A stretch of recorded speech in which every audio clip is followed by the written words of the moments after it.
My phone rang while I was in the doctor's waiting room. It was my daughter, Angela. Her voice was cold, distant. Mom, we're leaving for Europe tomorrow. I already sold your beach house and your car. We needed the money. Bye. She hung up before I could even say a word. 45 years. 45 years of raising her, loving her, sacrificing everything for her. And it was all gone, just like that. As if it meant nothing, but instead of crying, a strange sense of calm washed over me. My daughter had no idea what I still had in my hands. My name is Antonia. I'm 71 years old and recently widowed. My husband, Roberto, died 6 months ago from a sudden heart attack right at the breakfast table. His last words to me were, "Good morning, my love." After he was gone, Angela pretended to be supportive. She'd visit me, take me to the market, and push me to go to all these medical checkups.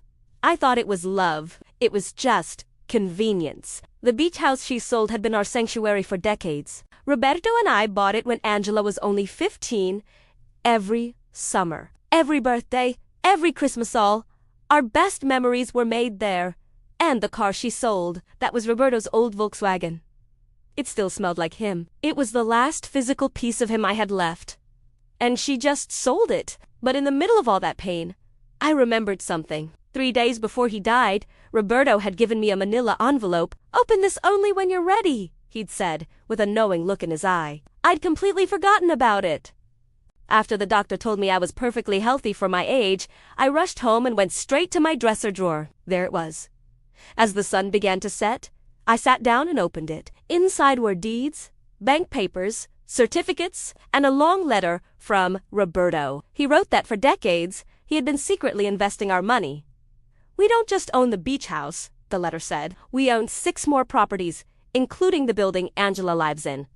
We have shares in major companies. You are rich, my love." He had placed everything under a company I'd never heard of, making me the sole heir. The numbers in the bank accounts were unreal. Roberto, the quiet bus driver I married, had been a brilliant investor. He kept it all a secret to avoid changing Angela's attitude towards us. How ironic! The next morning, Angela called again. "Mom, we deposited your share from the sale. You get 30%. "That's fair. When we get back, we'll help you find a small apartment." 30%. 30% of my own house. I just wished her a safe trip. She told me she loved me, then hung up. I watched from my window as she and her husband, Eduardo, climbed into a taxi, laughing and dreaming about their European adventure. I sat at my kitchen table, surrounded by Roberto's documents, and I made a decision. I called Jorge, our family lawyer. In his office, I showed him everything. He was absolutely stunned. He told me Angela had illegally sold the beach house and we could take legal action immediately. But I refused. I wanted to do this quietly. "Recover everything," I told him, "but keep my ownership a secret." In the weeks that followed, everyone believed I was a poor, abandoned widow. Meanwhile, Jorge was rebuilding my empire behind the scenes. My neighbors would bring me food, their faces full of pity. Only Jorge knew the truth. He quickly recovered the beach house. It turned out the buyers had been tricked by Angela's lie that I was gravely ill and needed the money for treatment. That lie cut me deeper than the fraud itself. I also asked Jorge to recover Roberto's car. That was harder. During the fog of my grief, I had signed some papers giving Angela temporary power of attorney. But Jorge is a miracle worker. He managed to track down the buyer and get it back. Weeks later, everything was finally mine again. All the properties, all the accounts, all the control. Now, it was time for the next step. I told Jorge, "Send Angela an eviction notice, but not to Europe. Send it the day she returns. She'll be back soon." And I was right. A little while later, my neighbor Aurora ran over to tell me the latest gossip. Eduardo had taken out huge loans using their apartment as collateral on an apartment he didn't even own. And then he disappeared. Angela was flying back home, alone, and in debt. The eviction notice was delivered the very next morning. My phone rang instantly. It was Angela, completely frantic. "Mom, I got a letter saying I have to leave my apartment. Do you know anything about this company, Inversiones Roberto Sana?" Hearing Roberto's name almost broke me, but I kept my voice calm. She begged to talk, so I invited her over. She arrives, looking devastated. She was thin, pale, and shaking. "Mom, I'm so sorry for how I treated you. Then, the whole story came pouring out. Eduardo had abandoned her abroad, leaving her with massive debts he had forged in her name. She had nothing. Can I stay here until I get a job? She asked, her voice trembling. This was the moment I had prepared for. Of course, I said softly. This will always be your home. Angela moved back into her childhood room. While she was unpacking, she found another envelope from Roberto, addressed to me. Inside was a key to a bank safe deposit box. His letter said, "This is to help you help our daughter." When we opened the box together, it was full of valuable family jewelry. Angela immediately suggested selling it to pay her debts. She still hadn't learned the real lesson. But I let her. It was part of her journey. She sold most of the pieces and paid off her most urgent creditors.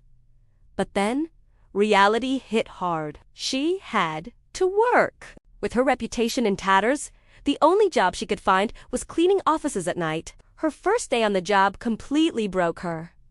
But it also humbled her. One night, she came home, exhausted, and sat down beside me. "Mom," she said, "a coworker told me something today. She said there are people who clean because they never had opportunities, and there are people who clean because they threw all their opportunities away." She asked me which one I was. I told her the truth.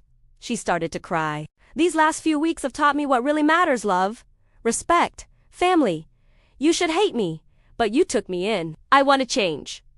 Right then, Jorge called. He had gathered enough evidence to prove Eduardo's fraud and clear Angela of all the debts. I brought Angela to Jorge's office the next day. He handed her the documents, confirming her name was cleared. She was in shock. "But who paid for all of this?" she asked, looking from him to me. That was my moment. I revealed everything. The properties, the businesses, the secret accounts, the fact that I owned her building, my fortune. She just stared at me, speechless. "How long have you known?" she finally whispered. "Since the day you sold my house," I replied. "Why didn't you help me earlier?" she asked, her voice cracking. "Because you needed to learn," I explained.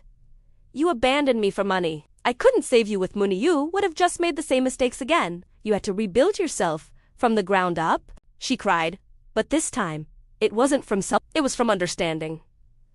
"You saved me anyway," she said. The following months transformed her. She kept her cleaning job to stay grounded. Then, she enrolled in school to become a social worker, wanting to help women just like her, women who fell, who loved the wrong men, who lost everything. 6 months later, she was working in social services, truly making a difference. I created a foundation in Roberto's name to help abused women. Our relationship healed, no longer built on obligation, but on deep, mutual respect. One weekend, we visited the beach house together. Standing on the sand, Angela looked at the ocean and said, "Mom, what if we turned this place into a shelter for women who need to start over?" It was the perfect idea. "Your father would have loved that," I said, my heart full. That night, sitting alone on the terrace, I felt Roberto's presence all around me. I had kept my promise to care for our daughter, not by shielding her from the world, but by guiding her through the fire. Justice hadn't come as revenge. It came as transformation. And from the ashes of our pain, we built something new, something unbreakable. Thanks for listening to my story. Please follow for more.